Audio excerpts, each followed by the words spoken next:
Well, good morning and welcome. Thank you for joining us this morning on the September 11 Memorial and the first session of our 2017-18 Distinguished Speaker Series.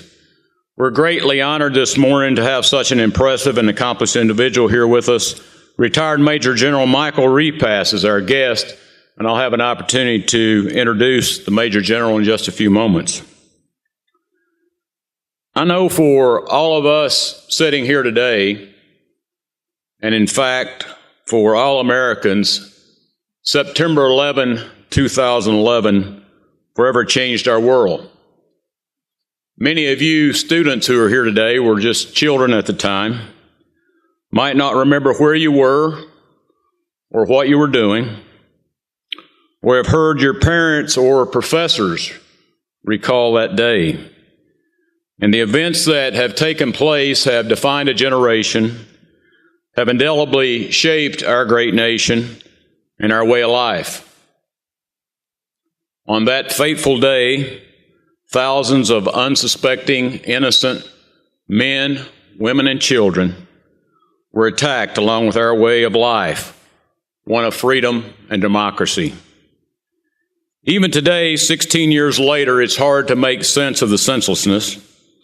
It is fitting that we join together to honor the memory of more than 3,000 people who died that day, along with their families, friends, and a nation that still grieve their loss. Also this morning, we ask that you please keep the victims and families in both Texas and Florida from Hurricanes Harvey and Irma in your thoughts and prayers as they deal with tragedy and aftermath of those two natural disasters. Now at this time, I ask you to please stand as the Trine University Air Force Reserve Officer Training Corps will present the colors, followed by the singing of the national anthem by the Trine University Choir, and immediately followed by a moment of silence to honor and remember the victims of the 2011, the civilians killed in those attacks, those who gave their lives saving the lives of others, their families and their loved ones, survivors, first responders, and the members of the armed forces who have died, and those that continue to wage in the war on terrorism.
Thank you. You may be seated.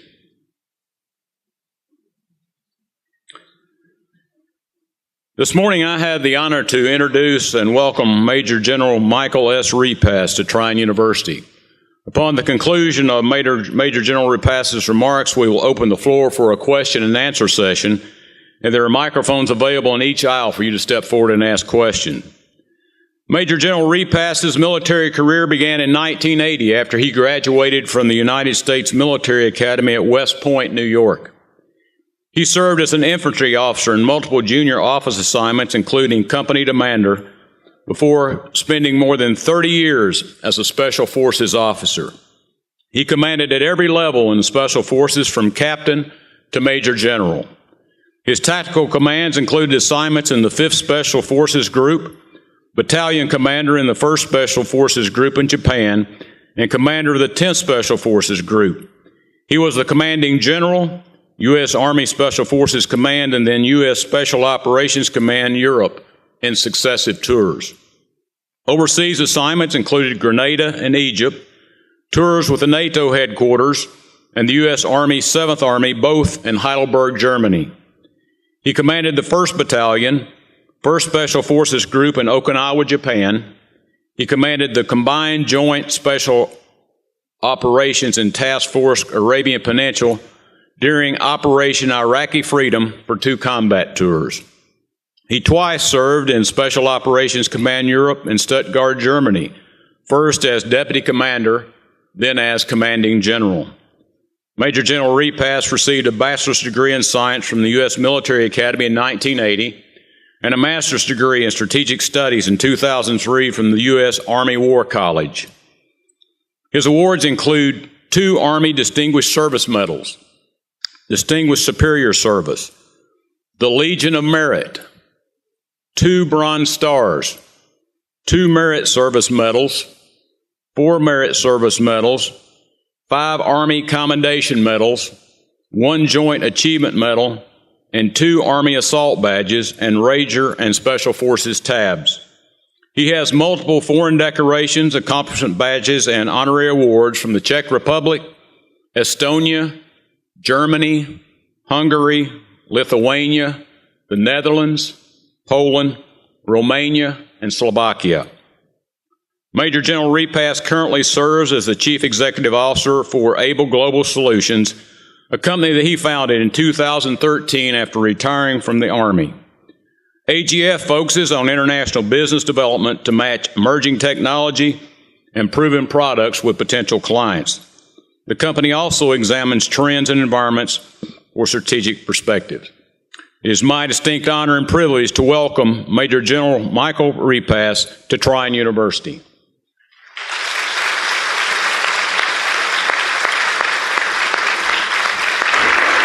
Thanks, Dr. Brooks. Thanks. Very nice, sir. Thank you. Thanks. Well, good morning. It's a privilege to be here. I'm going to move this out of the way. It was a great introduction, sir. Thank you very much. There's an old Sergeant Major I know at Fort Bragg, North Carolina. He's got an old beat-up pickup truck, but he's got a bumper sticker on there. And the introduction reminds me of his bumper sticker. It says, "The older I get, the better I was." So, well, good morning to all of you, and thanks for taking time out of your busy schedule to be here today as we pause to remember the events of September the 11th, 2001. More importantly, we want to remember some of the people that perished that day. Hardly seems possible. That was a decade and a half ago, 16 years ago. I want to also thank Dr. Brooks and the faculty for allowing me to come up here and speak on this day. It's an important day to me, and I think you'll understand why shortly.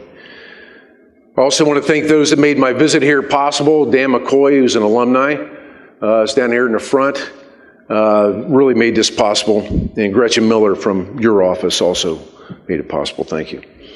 So I reminded myself as I looked in the mirror this morning that I have increasingly less in common with most of the young people that are here today. And so hopefully some of my comments will still be relevant to you. More to the point, I'm entirely conscious of the fact that most of the students here have no direct or personal knowledge of or experience with the events of September the 11th, 2001. I think that remembering those events is absolutely important as a matter of our culture and society and perspective for you, the students, because that awareness ties your generation with my generations and the ones beyond. You're going to be dealing with these problems, the threats to our homelands from extremists, primarily Islamic extremists, long after I'm gone. And so it's up to your generation to figure out how we're going to move forward as a society. There's no end in sight.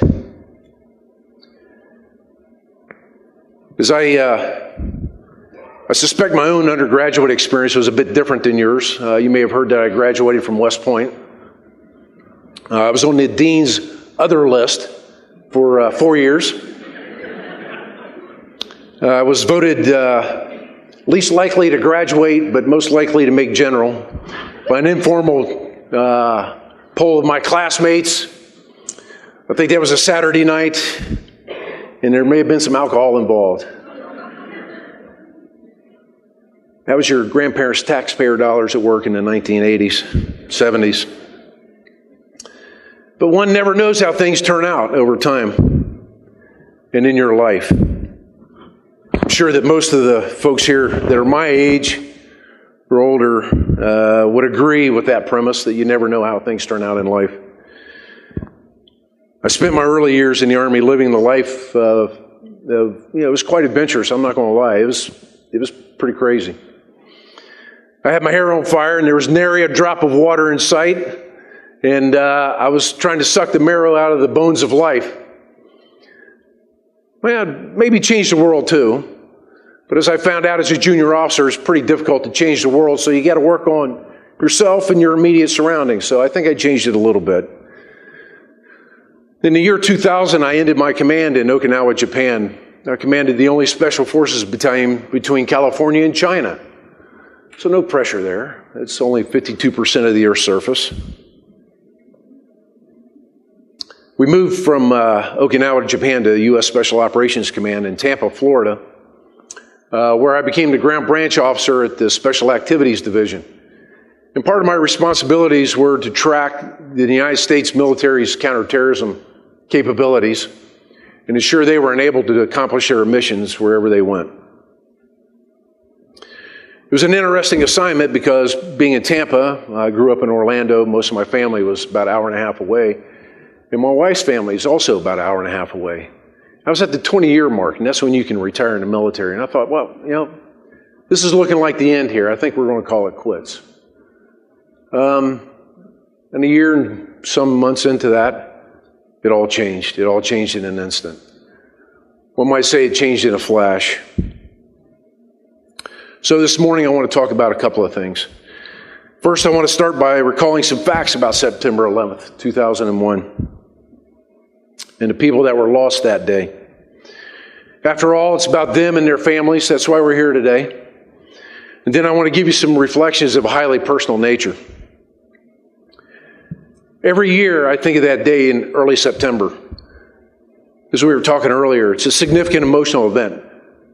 The people that remember that were of, I would say, maybe 8 to 10 years old and older, you remember where you were when it happened. You remember where you were when. You'll never forget it. 6 years ago, on the 10th anniversary, I was assigned to the Special Operations Command in Europe. And our boss, our higher boss, 4-star general, says, hey, we're not going to have any 10-year remembrances here. I'm like, okay. That didn't go well with me. I got to admit, I'm rebellious. That didn't sit well with me at all. The thing that bothered me was that we're going to not say anything today on the 10th anniversary of that and remember the people that perished and remember the sacrifices that have been rendered since then. So I had my own ceremony. I took my own little command of 300 people. We went off and we had our own ceremony of remembrance. I struggled to find the words that day, and I've struggled since. Silence would have been the worst, though. I've been allowed to have a voice when others were silenced in their youth or the prime of their life. It seemed to me that the time for silence had passed, and that something ought to be said about what happened 10 years prior and since. So I speak when I can, and I'm very appreciative of this opportunity, so thanks. So the terrorist attacks of September 11, 2001 resulted in 2,996 deaths, including the 19 hijackers and the 2,977 victims. The victims were distributed as follows: 246 on the 4 planes, 2,606 in New York in the Twin Towers, 125 in the Pentagon, and 44, counting the terrorists, in Shanksville, Pennsylvania. Most of the deaths in the attacks were civilians, but 55 were military that were killed in the Pentagon. 2 more casualties were added to the list later on after dying of 9/11 related injuries and illness. An additional 24 people have never been found. They're listed as missing. More than 90 countries had citizens that lost their lives that day. That morning I got up at 5 o'clock when I normally got up. I was out the door by 5:30. I was at the gym at 6 o'clock. Did my normal routine physical training. Cleaned up at my desk at 7:45 at the headquarters there. It really wasn't a normal day. Quite frankly, we just started a very large international counterterrorism exercise outside the U.S., and the U.S. National Military Counterterrorist Force had just launched, and were headed out of the country. It was my job to keep track of them at all times and help enable and coordinate their missions. In New York City, American Airlines Flight 11 crashed into the North Tower of the World Trade Center at 8:46 in the morning, shortly after I'd sat down. An admin clerk in the office in the administrative area yelled, "Oh my God." That's not normal in this office. So I got up and I went out to see what was going on. Just as the TV news helicopter came around to the first tower, and you could very clearly see in the side of the tower the silhouette of an airplane. It wasn't a near miss, it was a direct hit. I instantly I knew something was wrong. That wasn't an accident. We watched in silence for several minutes as the office gathered around the TV. I was standing there telling my boss that I thought this was a problem. I thought this was a big problem. That didn't look like a mistake to me. That wasn't an accident. And just then, United Airlines Flight 175 crashed into the South Tower at 9:02 a.m. I had no doubt at that moment that we were under attack. I immediately started an operations log. First entry was 9:05, September the 11th. That became the first entry into our operations log at U.S. Special Operations Command. I knew this meant war with somebody, had no idea who or where. Subsequently, American Airlines Flight 77 crashed into the Pentagon at 9:37 that morning. Then United Airlines Flight 93 crashed into a reclaimed open pit mine in Shanksville, Pennsylvania at 10:03 a.m. The burning tower stood for 56 and 102 minutes, respectively. It took 12 seconds for each one of them to fall to the ground. Only 14 people escaped from the impact zone of the South Tower after it was hit, and 4 people from the floors above it. Before the Twin Towers collapsed, an estimated 200 people jumped to their deaths from above, landing on the streets and rooftops hundreds of feet below. After the collapse of the towers, only 23 survivors who were in the towers at the time were pulled out of the debris, including 15 rescue workers. The last survivor to be pulled from the wreckage alive was Janelle Guzman McMillan, who was removed at 12:30 p.m. on September the 12th, 27 hours after the attack. She was a Port Authority employee who worked on the 64th floor of the North Tower. A total of 6,294 people were reported to have been treated in area hospitals for injuries related to the 9/11 attacks. Cantor Fitzgerald, a very large investment bank on the 101st and 105th floor of the World Trade Center, lost 658 employees. That's considerably more than any other employer. A lifelong friend of mine had worked at Cantor Fitzgerald and had left the firm the year before. He now suffers from survivor's guilt, depression, and what we know as PTSD. Marsh Incorporated lost 295 employees and 60 consultants located on floors 93 to 101, which is where Flight 11 impacted. The company Risk Waters was holding a conference at the Windows on the World restaurant at the very top floor with 81 people in attendance. All of them died. John P. O'Neill, the former assistant director of the FBI, who assisted in the capture of Ramzi Yousef, the mastermind behind the first World Trade Center bombing in 1993. He was killed trying to rescue people from the South Tower. I found it extremely ironic that the guy who captured the original World Trade Center bomber was killed in 2001 in the second bombing. Rick Rescorla was the director of security for the financial services firm Morgan Stanley at the World Trade Center. Rescorla anticipated the attacks on the towers and implemented evacuation procedures credited with saving many, many lives that day. In his previous professional life, he was a commissioned officer in the Army and served in Vietnam and is noted for his bravery at the Battle of Ia Drang Valley in 1965, which has been memorialized in the book, We Were Soldiers Once. And young,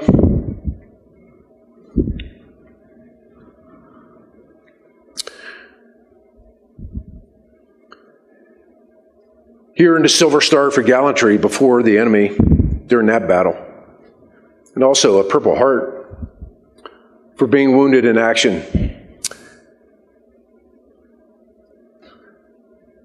He died during the attacks of September 11th while leading evacuees from the South Tower.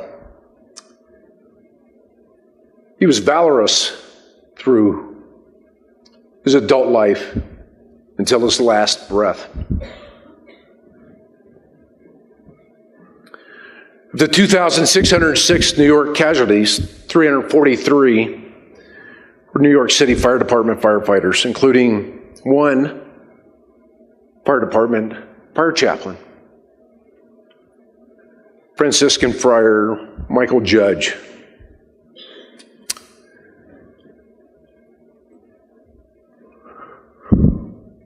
"23 were New York City Police Department officers, and 37 were Port Authority Police Department officers. In addition to the 2,669 casualties who were United States citizens, 372 were foreign nationals, representing just 12% of the total number of deaths. Those numbers exclude the 19 perpetrators. By far, the foreign country with the largest number of lives lost was the United Kingdom, with 67 deaths. Other countries included Germany, who lost 11, Canada 24, and Italy 10. Down at the Pentagon, a similar story of death and destruction. There were 125 victims, 77 were civilian. The rest were military personnel. Lieutenant General Timothy Maude, the Army personnel officer, senior man, was the highest ranking officer killed. The plane directly impacted his office. At 9:37, Flight 97, or Flight 77, flying at 530 miles per hour, flew over the Navy Annex and banked. It came in adjacent to the Arlington Cemetery and crashed into the western side of the Pentagon, killing all 53 passengers and the 5 hijackers on board, plus its 6 crew. It clipped 5 street lamps and a portable generator before striking the Pentagon wall, and it hit at the first floor level. The right wing was slightly elevated. The front part of the fuselage disintegrated on impact, and the mid and tail sections continued on for a fraction of a second into the building. In all, the plane took 0.8 of a second to fully penetrate 310 feet into the building, creating a fireball 200 feet into the air. The plane hit mainly the Army's personnel office. There were some Navy intelligence offices that were hit as well, and the Army suffered 75 of the casualties, far more than any other branch. Another 106 were wounded and treated at area hospitals. I've since met many of the people that were there, and some that were injured and returned to serve our nation. Some have served under my command, to include a husband and wife team. A former boss of mine, Lieutenant General Phil Kinzinger, was a 2-star general at the time, and he was en route to the National Military Command Center. His executive officer was walking with him, and he got a pager alert. His executive officer said, "Sir, I got to take this. Let me duck in here." He went into the Army personnel office to make that call. He was the first Special Forces officer to be killed in conflict. Flight 93 of the United Airlines departed Newark, New Jersey at 8:42 that morning, headed west with 37 passengers and 7 crew, headed to San Francisco. 4 of the passengers were hijackers. Less than 45 minutes into its westward flight and in Cleveland airspace, the hijackers took over the airplane. That was around 9:29 that morning. Frantic phone calls from passengers and families on the onboard phones alerted them that other planes had been hijacked and had hit the south and north towers of the World Trade Center. The passengers decided that they would take matters into their own hands. They were going to let that happen. One of the passengers was talking to his wife on the phone when they decided that they were going to mount an assault to take the airplane back. His last words were, "Let's roll." They apparently succeeded on some level, but the plane crashed in that open pit mine in Shanksville, Pennsylvania at 10:03 and 11 seconds, killing all 40 passengers and crew. We learned later from the mastermind of the 9/11 attacks, Khalid Sheikh Mohammed, whom we captured in Pakistan, that its intended target was the national capital, specifically the U.S. Capitol building in Washington, D.C. I started receiving phone calls right away that morning. First one was from the Pentagon, the Deputy Director for Special Operations, Colonel Pete Gustitis. He reported the situation in New York, and it was a result of hijacked airplanes that were now attacking the U.S., number unknown. He added that there were other planes that were unaccounted for and still flying, but all planes in the U.S. airspace have been ordered to land. As I mentioned before, I initiated the first logbook entry at SOCOM headquarters at that time at 9:05, just 3 minutes after the second plane hit the Twin Towers. Pete's call shortly after 9:03 confirmed, in fact, what I had suspected all along.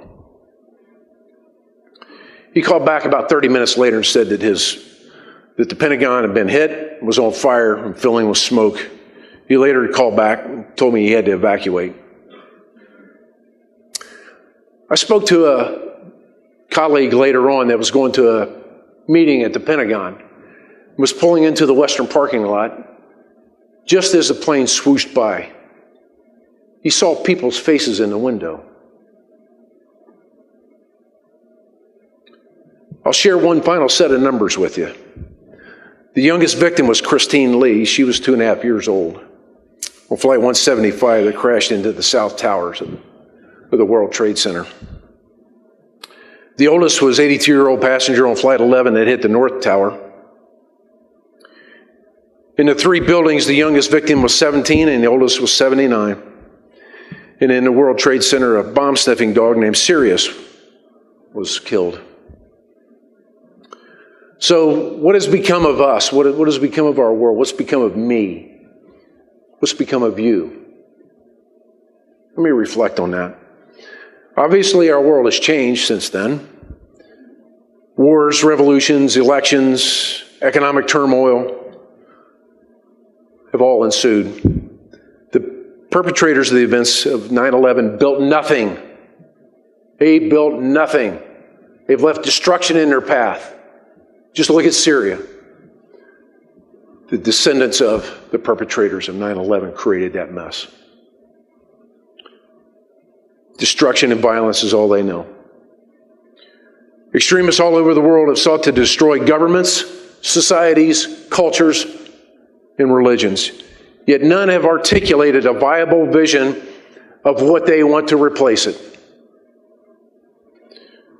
We should be mindful that they operate on a bankrupt premise of establishing an uber caliphate based on Sharia law and a mythical and perverted version of what the world looked like in the 9th century, which the majority of their faith rejects, along with the rest of the world. Their brutality is legendary thanks to their endless propaganda and unquenchable bloodlust. The Islamic faith has eternally been besmirched by those actors and those who hijack the international discussion and dialogue on the role of faith in politics in the modern world in our society. We must remember that the vast majority of Islamic terrorism's victims have been their fellow Muslims, making their claims of piety and protectors of the faithful to be nothing but a disgusting hypocrisy. Much of what I've read about since then says America and much of the world has lost its innocence. I'm not one to make such sweeping judgments. However, we're more aware now than ever that there's a segment of the world that would very much like to visit violence upon us when and where they can. They want to destroy our way of life. For most of us who have served and are serving, this has never been far from our minds. So how has my world changed? Most of my uniformed friends from 2001 went off to war at some point, some for many times, many rotations. We have seen the face of evil in places that most civilized people cannot find on a map and have never heard of. I have to admit, I had to do a lot of reading both on Islam and Afghanistan in those first few years. I went off to war twice myself and had many minor excursions to other dangerous and exotic places. Life is much sharper and focused for me now. As a senior leader, I never spared a moment or any personal measure to ensure that my guys in harm's way had all that I could give them. They deserve no less, and they and their families are right to expect that from their leaders. I've built clinics and dropped bombs, saved hostages, and I've killed very bad people. I've walked in silent awe among casual heroes.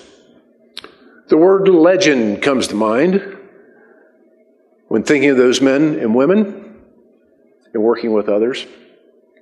But I dared not utter it as if it were any less true. I worked with men and women of character who had to make life and death decisions on too little information and too few resources. I saw selflessness beyond words, honor and valor beyond belief. We didn't care about race, gender, sexual orientation, political beliefs, religion, any of that business. I saw pure evil and unquenchable hatred in those who wished to kill us and their own citizens who didn't think or act or worship like them. I've lost friends and subordinates. I've buried 25 soldiers across the United States, with many finding their final resting place in Arlington Cemetery, where valor rests. Each one of those ceremonies tore a piece from my soul that will never be quite healed. Frankly, I would be less human if any of that ever seemed okay to me.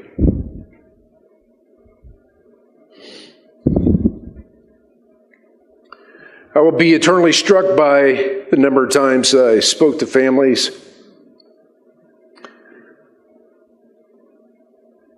about their loved ones and often heard the question, was it worth it?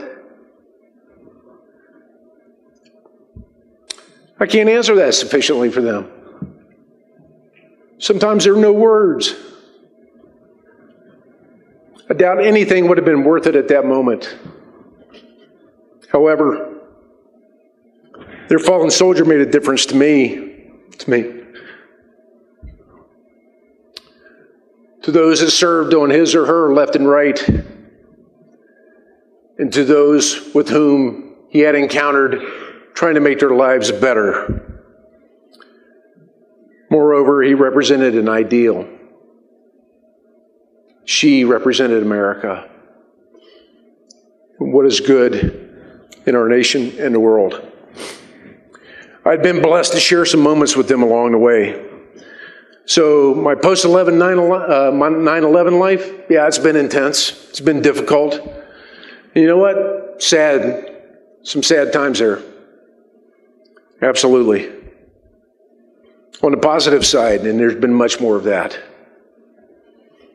I think many of us veterans have all paused to reevaluate what's important in our lives. Faith, flag, family, friends, and future.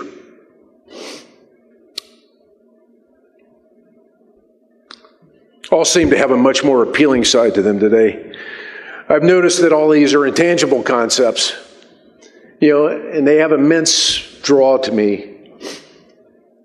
The tangible is minor. I don't care anymore about tangible things.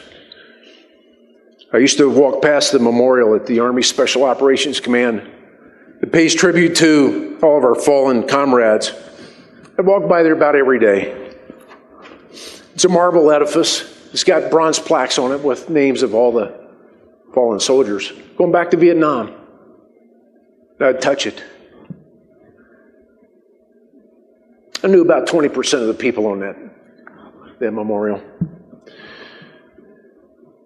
It reminded me every day that I made decisions that impacted those guys and the ones that are still out there. I better be right, and I better get it right. The operators on that wall changed many lives beginning long before 9/11, and the new names, which fortunately come less often now, are part of that lineage. The beautiful thing is we still remember them, and I thank you for being here today, because you're remembering those people too. So how has 9/11 changed your world? You need to think about that one. Most of you weren't around in any prominent way at that time. So somewhat of a rhetorical question for you, the youngsters in the crowd. Your world is forever changed, I promise you, because responsible people and thoughtful leaders in our nation realized the deadly consequences of far-off and faint threats in a globalized world. They present a threat to us here in the homeland. Previously, borders, they had become decreasingly important because globalized barriers to trade, commerce, ideas, and people were being lowered and removed. After the autumn of 2001, we found we had to secure our borders from a multitude of threats. No longer were and are we solely worried about a state, a nation, sending intercontinental ballistic missiles to our shores. Rather, non-state actors and criminals can violate our national sovereignty and puncture our sense of security from afar. They can send covert operators to our shores to wreak havoc and chaos and murder unsuspecting and innocent people indiscriminately. This is the real world in which you're about to enter. It's real.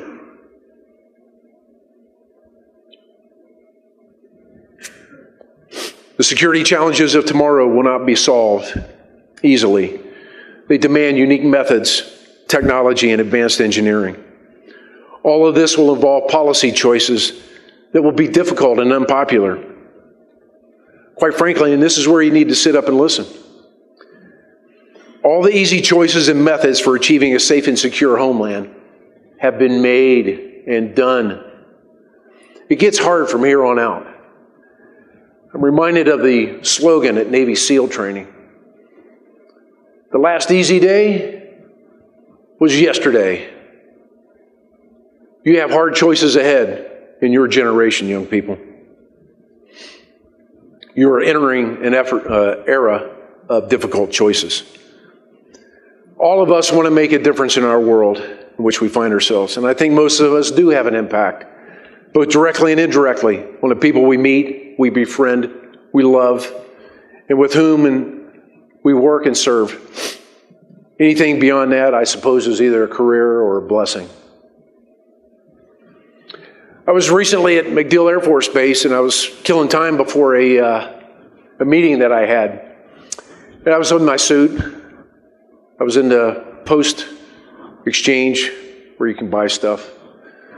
I was looking at the outdoor gear, imagining the stories that I needed, trying to convince myself why I needed that stuff. I'm sure I had a good story.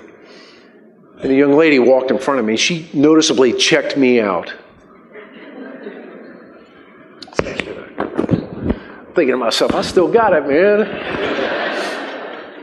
And instantly I'm like, man, I wish my wife was here, because I'd say, see, did you see that? I got checked out. So she apparently circled back and she tapped me on the arm. She goes, "Are you General Repass?" I go, "Why, yes, I am." She goes, "Well, I'm Emily. How are you?" I'm like, All right. And I had two thoughts. One, be careful what you say, fool. And two, I have no idea who this is. So I said, "I'm sorry, I don't recall you." She goes, "I'm Emily Tinsley." Oh. Emily Tinsley, yes, I remember you. I'll never forget you. I buried your husband in Arlington in February 2012. You had a daughter that was 2 years old at the time. I last saw you Memorial Day of 2012, and you told me that you're going to move to Cincinnati to live with your parents. Yes, I remember you, Emily. I haven't forgot.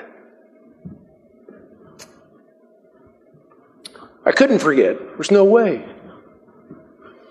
At Arlington, after the ceremony was over, everyone was dismissed. She got up, she went over, she hugged the casket, say goodbye. Wow. It's rough.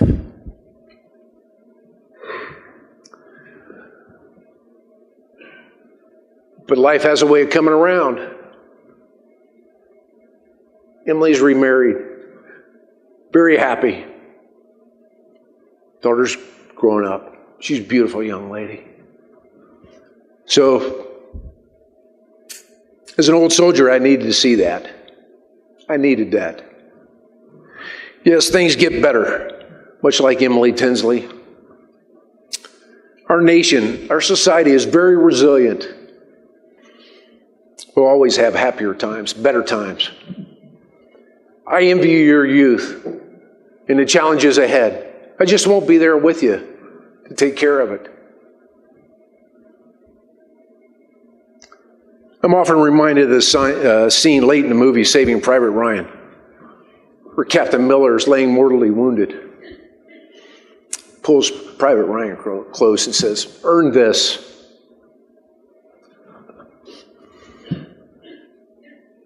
So young people,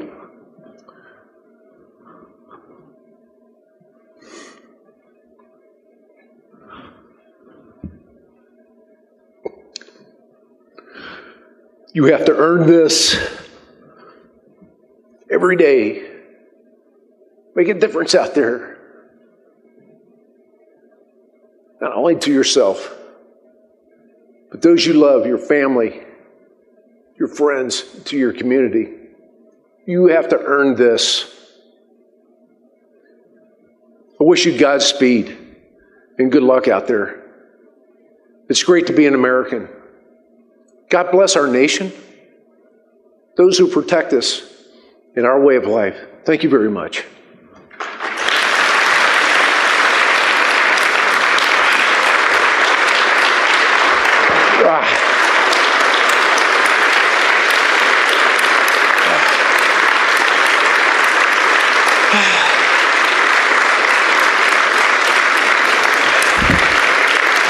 Thank you. Thank you. I know that some of you have to run off to class, and I'm sorry for that, but we have time to take some questions, get your thoughts. So let me open the floor up.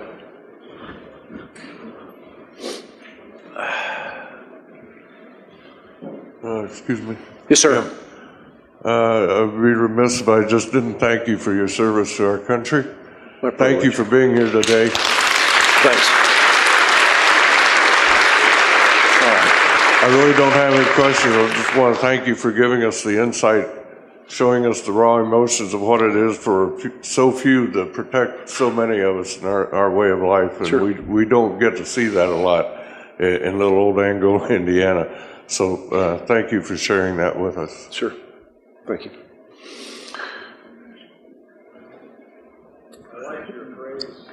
I liked your phrase, our extremists do not have a viable vision, except for destruction, murder, attacking our way of life. Can you comment on the vision of the little round-faced man from North Korea? Does he have a viable vision?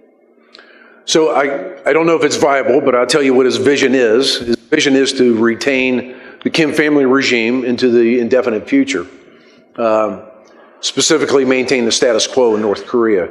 He does that by intimidating the West, primarily the United States, through whatever means that he has at his disposal. He's been enabled by Russian scientists who came out after the end of the Cold War looking for a living. They were given a living in North Korea. They've also been aided by Iranians who have exported their missile technology and nuclear development to North Korea for exploitation. So Korea is a Iranian proxy in some regards.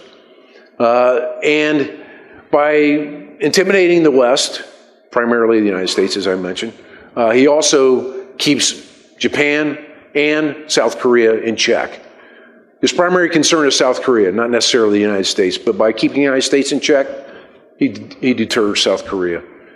He honestly believes that South Korea is intent on invading the North, which they are not.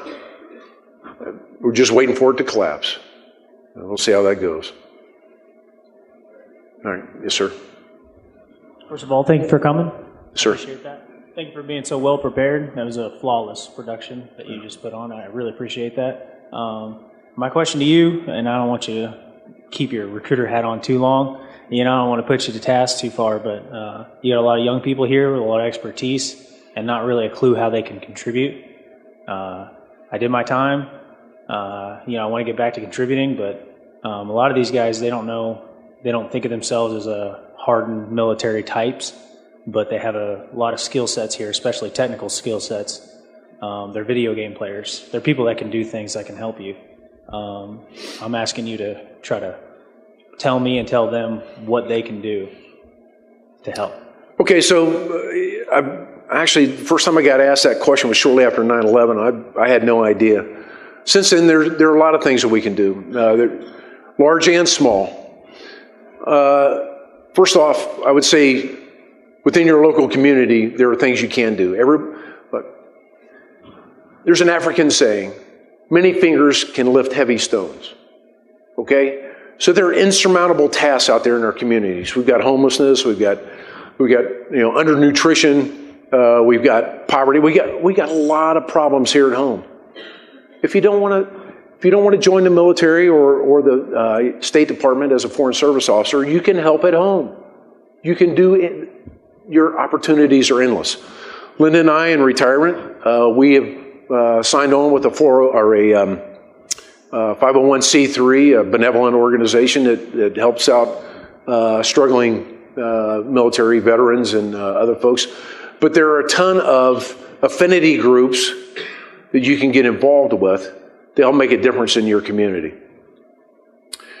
When it comes to charitable work, I ask that you look at the actual impact on the society. There are some organizations that are very good at collecting money and not so good at distributing it. There are some organizations that have very little impact or are wrongly serving the community in which they proclaim to help. So you should not just blindly join another organization for community service. You need to research what's going on there. Go to Charity Navigator, or I think Navigator Star or something like that. But Charity Navigator will help you out. They'll look at the legitimate ones that are out there. So charity first in the community. For those that are inclined to serve on a more international basis, you have opportunities as a Foreign Service officer in the State Department and also in the U.S. military. I've lived 11 years or 12 years overseas, plus multiple assignments overseas for about 15, 18 years, something like that, total time. I tell you, the horizons and the opportunities are just unlimited when you do that. I hope I touched on some of that.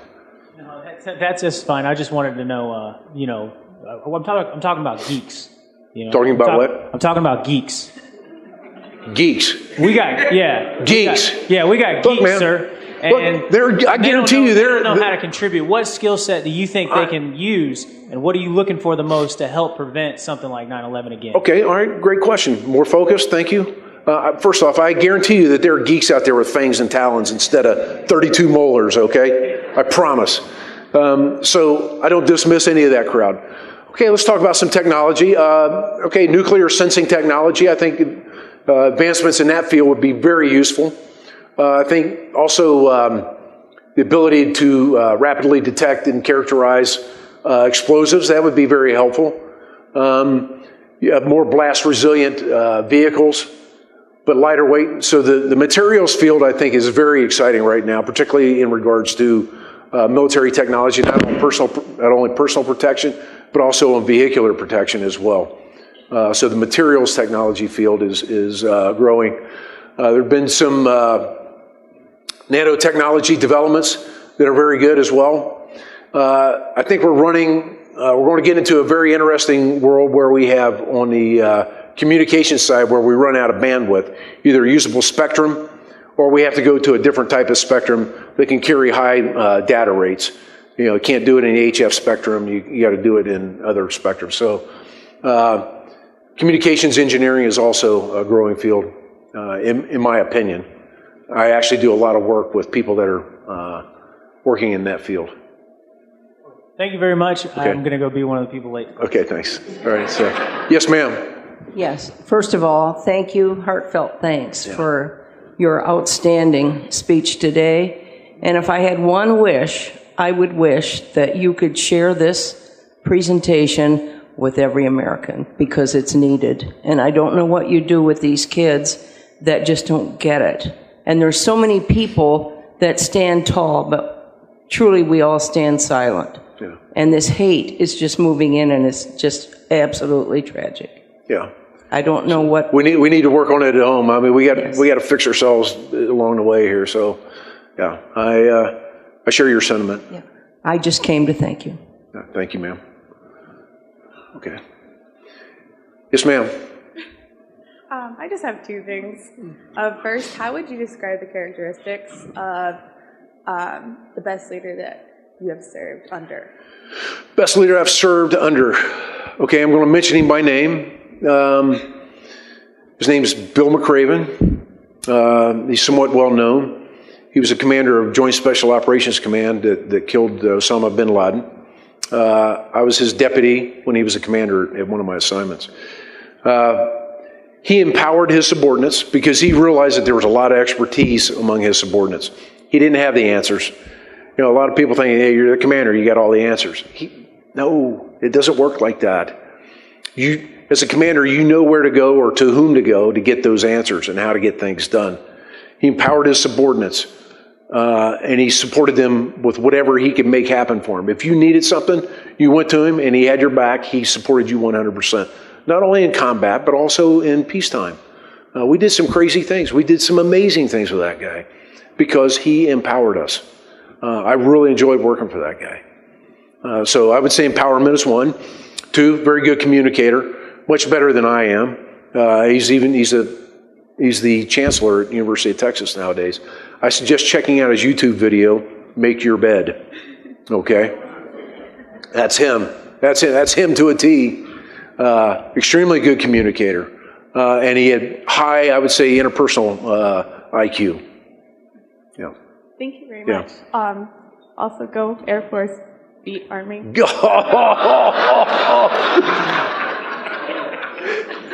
I don't want to make any predictions on Army football, man. I tell you what. All right, good gouge, though. Yeah. Is there a young man with the last name of Shuttler in here? Are you in here? All right. I won't tell your dad you didn't come to this. I went to high school with him. Okay. Maybe you left. Okay, any other questions? Okay, thanks. I'll be available in the back here afterwards if you want to talk to me one-on-one. Sir? Thank you, sir.